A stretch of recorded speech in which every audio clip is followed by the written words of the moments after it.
بقولك في الطول، يعني كان شعرك اطول من اللي هي من الطول ده، ولا هو كان نفسه الطول ده؟ لا هو كان اطول شويه. هو كان نزل منه كتير. انا كنت بنام على المخده، كنت بلاقيه على المخده كنت بتلاقي على المخده بطوله ولا متقطع؟ متقطع. متقطع حتت. في الحمام الاقيه مالي الحمام، بس هو هدى شويه عن الاول يعني.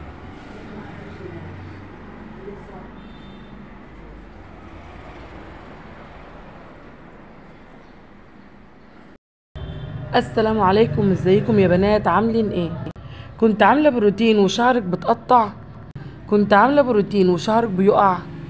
شعرك مالي الدنيا حواليكي في الحمام وعلى المخده وما انتش عارفه تعملي ايه؟ طب يا ترى اللي كل ده من البروتين، من الماده اللي انا حطاها، ولا من ايه؟ طب يا ترى ايه الحل؟ طب انا دلوقتي اعمل ايه؟ تعالوا يلا وانا اقول لكم الحل. بس ما تنسوش تشتركوا في القناه وتفعلوا الجرس على كلمه الكل علشان يوصل لكم كل فيديو بنزله. صلوا على النبي ويلا. اول حاجه هنبص عليها او هنتكلم عليها، الشعر لما يكون بتقطع او بتقطم او بيقع، وشعرايه حته طويله وحته قصيره، وشعرك ما عادش زي الاول، وطوله قصر وخف، وزي ما انتم شايفين كده الشعر اللي معايا في الفيديو ده. على طول اول ما بنشوف الحاجات دي بيبقى عيب ماده، على طول من غير كلام بتبقى عيب ماده اللي محطوطه على الشعر. الماده المحطوطه على الشعر اللي هي تقيله على الشعرايه، فبتخشن الشعرايه وبتخليها مش كويسه، فما بتبقاش صحيه على الشعر، فبتبتدي الشعرايه ما بتستحملش الماده اللي عليها، فبتتقطع، بتخلي الشعرايه بتقطع كده وما بتبقاش كويسه معاكي، ولا بتقدري ان انتي تتعاملي معاها بشكل طبيعي. هنجيب حمام كريم يكون الترطيب بتاعه عالي، ونحاول نعمل مرتين في الاسبوع حمام كريم. الحمام الكريم يقعد على الشعر لمده اسبوع، لمده ربع ساعه، مرتين في الاسبوع حمام كريم. الحمام الكريم تغسلي شعرك كويس، وبعد كده تحطي الحمام الكريم على الشعر لمده ربع ساعه، وبعد كده تروحي تغسلي شعرك كويس. والطريقه التانية عشان برضو نعالج الاستكه او الضعف اللي في الشعرايه، نجيب سمنه بلدي نسيحها على النار، تكون زي الزيت بس كده، ما هيش سخنه، ونحط عليها بنسنول كريم مرطب من اللي هو احنا بنجيبه مرطب بنسنول عادي من الصيدليه، وبنحط حته كريم بنسنول على حته السمنه البلدي المسيحه، وبعد كده بتدهنها على الشعر لمده ساعتين، وبعد كده بتغسلي شعرك برضو بالشامبو.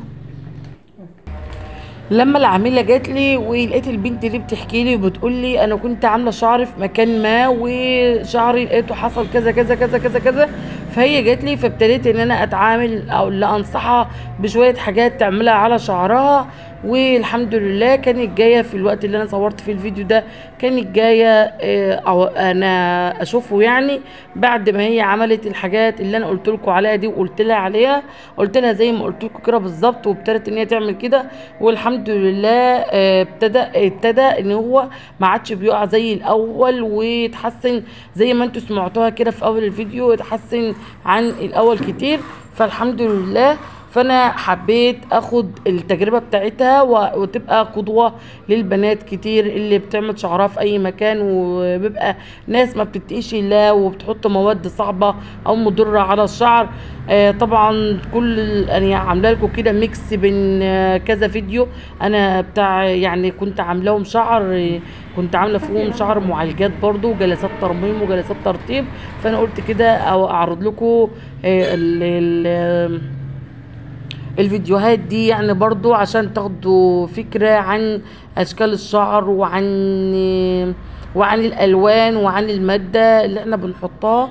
بجد مادة ترطيب عالية جدا وكويسة، وبتجيب نتيجة حلوة، والحمد لله الحمد لله اللي بيعمل مرة بيجي لحد خامس وسادس مرة، وعلى طول بيبقى معانا. ربنا يديكم طولة العمر والصحة يا رب، وان شاء الله رب شعركم كده يبقى على طول دايما في احسن حال، وزينة البنت شعرها زينة اي ست شعرها. وطبعا اول حاجة الواحدة تهتم بيها، ومش اي حاجة تحطها على شعرك، ومش اي مكان تروحي له يحط اي حاجة على شعرك.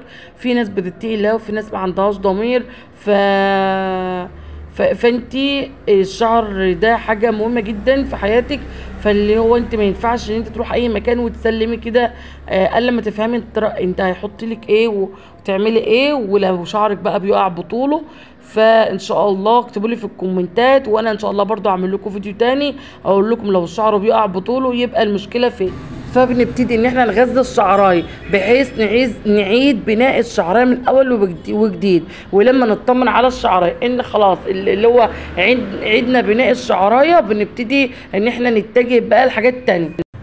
ما تنسيش لو اول مره بتشوفي الفيديوهات بتاعتي ما تنسيش تشترك في القناه وتفعلوا الجرس عشان يوصل لكم كل فيديو بنزله وكل نصيحه بعملها لكم. وحطوا لايك للفيديو واعملوا شير لصاحبتك، اي واحده عارفه ان صاحبتها بتعاني من المشاكل اللي انا بتكلم عنها دي بسرعه اعملي لها شير وابعتي لها الفيديو.